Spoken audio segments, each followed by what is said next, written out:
இன்றைக்கி எங்கள் காட்டில் தக்காளி புலாவ் பண்ணலான்னு இருக்கேன். டொமேட்டோ புலாவ். இது வந்து முன்னாடியே டொமேட்டோ ரைஸு, டொமேட்டோ பாத்து, ஊறுகாய், பச்சடி நிறைய பண்ணியிருக்கேன். சட்னி எல்லாம். இன்றைக்கி டொமேட்டோ புலாவ் பண்ணலான்னு இருக்கேன். புலாவ்னா சாதாரணமாக சோம்பு, ஜீரா எல்லாம் போடுவோம். ஆனால் என் பேரன் லண்டனில் இருந்திருக்கான். அவனுக்கு அந்த ஸ்மெல்லாம் பிடிக்காதுங்கிறதுனால அதெல்லாம் இல்லாமல் சிம்பிளாக பண்ணுறேன். அவ்வளோதான். இதுக்கு வேணுங்கிற பொருள் இந்த கொத்தமல்லி 1 கப்பு, தக்காளி நறுக்கினது 4, அப்புறம் கொஞ்சோண்டு இஞ்சி, பூண்டு உங்களுக்கு பிடிக்கும்னா போடுங்க. எங்கள் காட்டில் இல்லை, போடலை. அப்புறம் பச்சை மிளகா தான் காரம், அதனால் நான் 4-5 பச்சை மிளகா போடலாம். ஆனால் நான் அவனுக்கு வேண்டாங்கிறதுனால 2 போட்டிருக்கேன். 2 பச்சை மிளகா, கருவேப்பிலை, இஞ்சி அண்டு பூண்டு வேணா போடலாம். தக்காளி இது வந்து நைஸாக அரைச்சிக்கணும். அப்புறம் 1 கப்பு அரிசியை ஒரு 10 நிமிஷம் முன்னாடியே தண்ணியில் ஊற வச்சு எடுத்து வச்சுக்கணும். இப்போ இதை வந்து இதை அரைக்கணும். 1 செகண்ட் தான். கருவேப்பிலை இல்லை, கொத்தமல்லி, தக்காளி, இஞ்சி, துளியோண்டு இஞ்சி போட்டிருக்கேன். இஞ்சி அண்டு பச்சை மிளகா. பூண்டு வேணுன்னா நீங்கள் போட்டுக்கணும். பூண்டு போட்டால் நல்லா இருக்கும். அது எங்கள் காட்டில் இல்லை. இதை அரைச்சிக்கணும். இது அரைக்கிறதுக்கு 1 செகண்ட் தான் ஆகும்.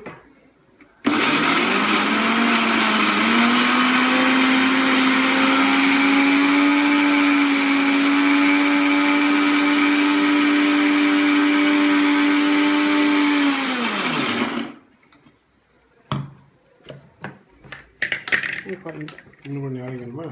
கொத்தமல்லி அரையில 1 நிமிஷம். ஓகே. ஒரே 1 நிமிஷம். இந்த மீன் டைம் இதில் வந்து சோம்பு போடணுன்னா போடலாம்.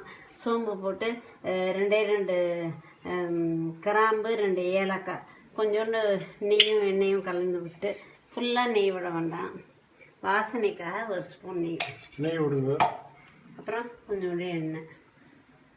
வெங்காயம் போடுறதுனாலும் போடலாம்.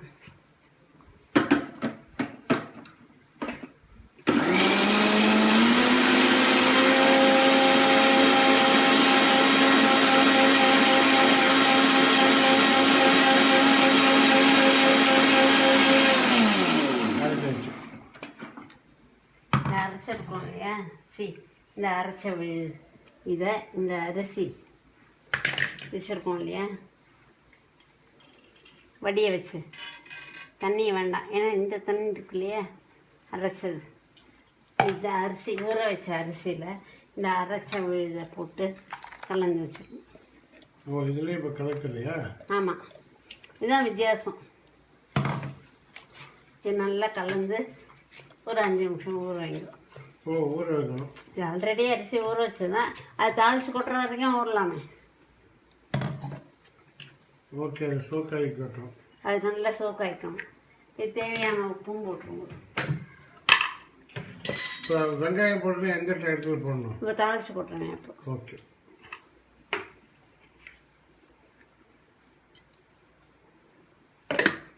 இப்போ இந்த நெய்யும் எண்ணெயும் காய வச்சுருக்கோம் இல்லையா,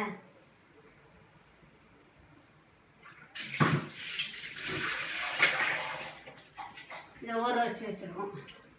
இதில் கொத்தமல்லி, பச்சை மிளகாய், இஞ்சி, பூண்டு, நான் எங்காரில் போடல, பூண்டு, தக்காளி நல்லா நறுக்கினது, இதை அரைச்சி மையாக அரைச்சி இந்த ஊற வச்ச அரிசியில் போட்டு கலந்து வச்சுருக்கோம்.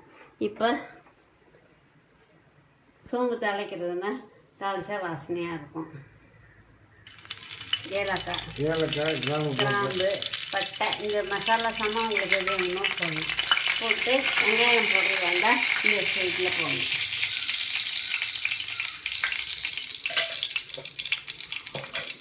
இதில் போடணும், அவ்வளோதான். சோம்பு போட்ட மாட்டேன்ட்டு சோம்பு 2 போடலாமா? சோம்பு அவங்க வேண்டாங்கிறானே, கொஞ்சோண்டு 2 அது போட்டால் தான் அந்த மசாலா வாசனை, புலாவ் வாசனையே வரும். இப்போ இது பண்ணியாச்சு, கொஞ்சோண்டு சோம்பு, அதையும் நீங்கள் போட்டுடுங்க. பட்டை வேணும்னா பட்டை போட்டுக்கலாம், மசாலா சாமான் எது வேணால் போட்டுக்கலாம். சோம்பு வேண்டாம் தான் நான் ஆரம்பித்தேன். நான் போட்டால் நான் அது மாதிரி துளியோன்னு போட்டேன். ஓகே, ஜீரம் தான் போடல, ஒன்று ஜீரம் வேண்டாம். இது வெடிக்கணும். இன்னும் வெடிக்கல. ஃப்ளேமில் வச்சுருக்கீங்கள.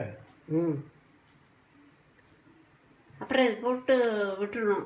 வெந்த அப்புறம் தான் நீங்கள் ரைட், புரியுது. 10 நிமிஷம் ஆகும். இப்போ வந்து வெங்காயம் போடணும் போடுங்க. வெங்காயம் போடணும். நான் போடல. இன்னும் இத்தனை நாள் இது பிடிக்கிறது பார்த்தீங்களா. இப்போ நம்ம கலந்து வச்சுருக்கோம்ல, அதில் உப்பையும் போட்டு வச்சுருக்கேன். இப்போ இதை இதில் போட்டுருவோம். சாதாரணமாக நம்ம இது மாதிரி அரைச்சி கலந்து பண்ண மாட்டோம். இது கொஞ்சம் டிஃப்ரெண்ட்டாக இருக்கும். நீ தண்ணி விட வேண்டாம் எனக்கு. விடணும்.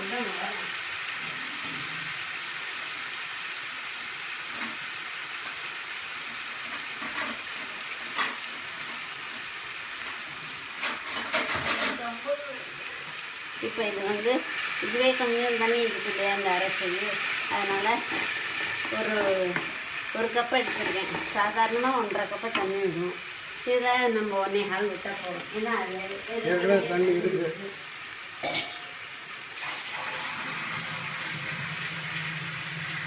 கொத்தமல்லி சாதம் போல இருக்குன்னு நினைக்கிறேன். அதுவும் தெரியல. எல்லாம் இன்னைக்கு எக்ஸ்பெரிமெண்ட்டு தான். எப்படி இருக்குன்னு நீங்கள் அவ்வளோ லெஃப்ட் வேர் கெஸ்ஸிங். இது வரைக்கும் எல்லாம் நான் பண்ணுறதுலாம் அப்படி தான். முன்னாடி ட்ரையெல்லாம் கிடையாது. நல்லா எல்லாமே நல்லா தான் வருது. என்ன வருது நான் சொல்லுங்க. சரி சொல்லுங்க. சொல்லலைன்னாலும் நீங்கள் சாப்பிட்டு தான். இப்போ நல்லா கலரி விட்டு மூடி வச்சு மூடி வச்சுடுங்க. அவ்வளோ மூடிங்க இருக்கு.